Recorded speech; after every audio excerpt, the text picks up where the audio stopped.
Good morning, everyone. My name is Sakib Ryan, the resident crude oil trader here at JNF Capital. Thanks for joining me again this week. Today it is Monday, the 26th of January 2015, and I will be giving you an insight into how I am looking to position myself in the crude oil market based on some of the fundamental and technical information gathered last week. Before I get started, please note that investing in the financial markets is not for everyone, as losses can exceed deposits. Now, for those of you who have been receiving my crude oil report on a weekly basis, you will be aware that I have been short crude oil since the 105 handle. The market is currently trading at about $45. As you're aware, the market is made up of bulls and bears. My job as a professional trader is to simply identify which one of the two is in control and then go ahead and align my funds and my clients' funds in the direction of the winning entity.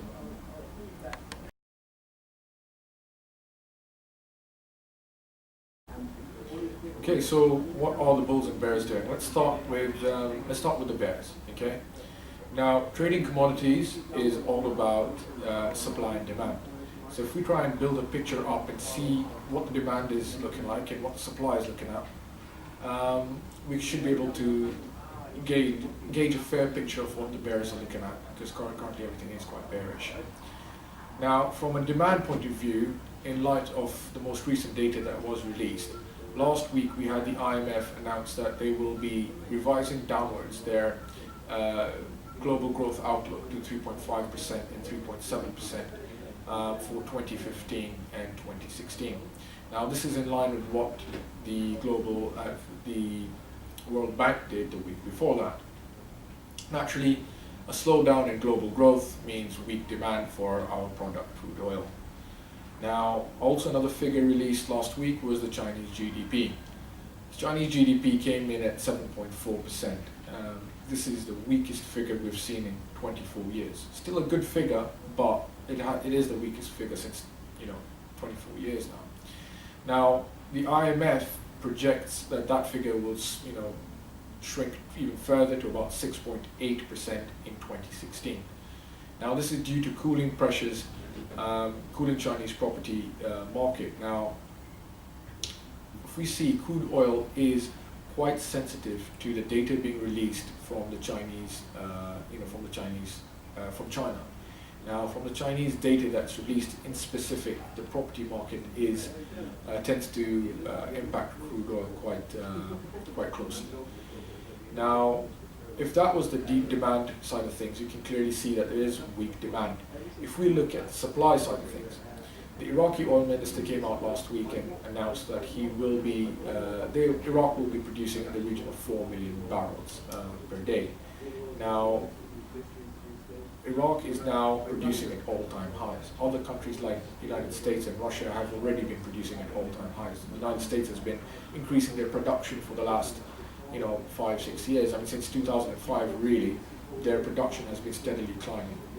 Now, if you look at the inventories, okay, the inventories at the delivery point of the futures contract, which is Cushing, Oklahoma. Last week, we had the data came out. It comes out every Wednesday at about 3:30. We had a 10 million barrel build in inventories, which is the strongest weekly build we have seen in 14 years. Now, overall, the inventories are at 80-year highs in the region of 350 million barrels. Okay, oversupply. Now, anybody with a newspaper or television set will know that King Abdullah of Saudi Arabia passed away last couple of days. Now, we were expecting a spike on crude oil. We did get that spike. Crude oil spiked about $1 or $2. However, once the traders understood that the successor, Prince Salman, who is now the ruler, King Salman, basically will not be changing his policies, changing King Abdullah's policies on crude oil. So basically crude oil sold off again, came back to where it started off from and continued downwards. So what we have here is a clear indication a clear picture, effectively, that there is not enough demand and oversupply. Okay, IMF downgrading global growth, World Bank doing the same, Chinese GDP figures missing, not enough demand, oversupply from Iraq, US, Russia, inventories building in the United States, and then the status quo in Saudi Arabia remaining where it is. Saudi Arabia continues to produce about 9.5 million barrels, and there's no sign of that changing anytime soon. So that's quite bearish, and it doesn't stop there. Last week we had the ECB announcement. So Mario Draghi will be printing in the region of 1 trillion euros. So any investor that has currently got exposure to the euros will be looking for a safe haven. The safe haven provided here, amongst others, will be the dollar. So to help you connect the dots, Mario Draghi prints 1 trillion euros. Okay. Current investors look for a safe haven. That flight to safety will probably end up in the dollar. As we can see, the dollar is already starting to strengthen. Now, how does the dollar impact crude oil? Well, as I've mentioned in my previous videos, the dollar is inversely correlated to crude oil. So if the dollar goes up, oil generally tends to go down. So that is your connection between the ECB printing money and crude oil. So that generally shows you a picture, generally should paint you a picture as to why I am bearish crude oil.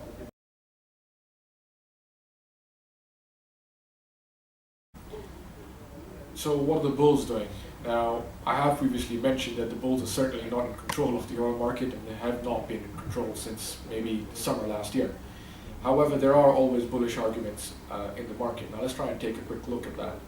What I have managed to find is that we do feel that oil prices are reaching a point of equilibrium where supply does start to balance out eventually. Not at this point, but we are nearing that point.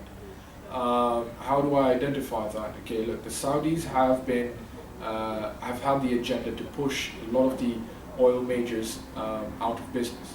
And when you see Schlumberger, Halliburton, Shell, BP, Chevron, all major oil companies starting to cut back on jobs, to cut back, draw back on their budgets that they've set out, you can tell that they are feeling the pain of the lower oil prices. Now, that obviously indicates that the Saudis are achieving their targets of maintaining market share and possibly even growing it. Okay, so that tells you that the bottom is not far now. So another thing that I've been monitoring is the COT report. That's the Commitment of Traders report. It's released every Tuesday by the CFTC. That's the Commodity Futures Trading Commission.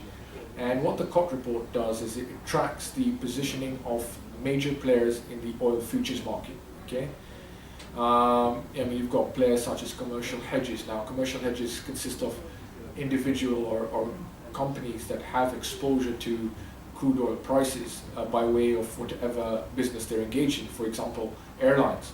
Okay, airlines will tend to, not all of them, but some of them will tend to hedge their exposure to crude oil, as of course they buy avgas in bulk for their planes.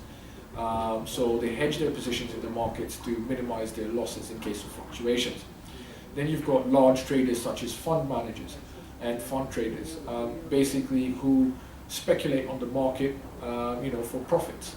Now, what I have noticed is that there has been a record growth in long positions from hedge fund managers. This, of course, is, this is a bullish factor. When you see a record growth in long positions from hedge fund managers, that tells you that there's a consensus that the bottom might be in. However, we have to proceed carefully because we do not know how deep their pockets are. They may well be able to sustain a further drop of $10, $15 in crude oil, and ride this out until crude oil turns around and runs back up to $60, $70 again. So from a medium point stance, it is something that you have to keep an eye on, just to make sure that you are able to identify the change in winds when it does happen.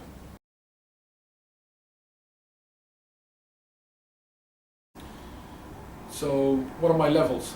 Well, those of you who received my oil report last week know I went short crude oil at about 46.20. We weren't triggered into the trade until late in the week, and that position is still open. So the target hasn't been met. The market is currently trading in the region of $45, and also the position is still open. So now, had we traded that position for you with the position still open at say $50 a point, that's about 120 points that you'd be currently up. It's just somewhere in the region of $6,000 in gross profit. So that gives you an indication of what's going on as far as our positioning is concerned. Now, to gain access to this week's oil report for free and for a limited period of time, please contact me using my details, which will be shown on the following screen. Note, you can also follow me on Twitter.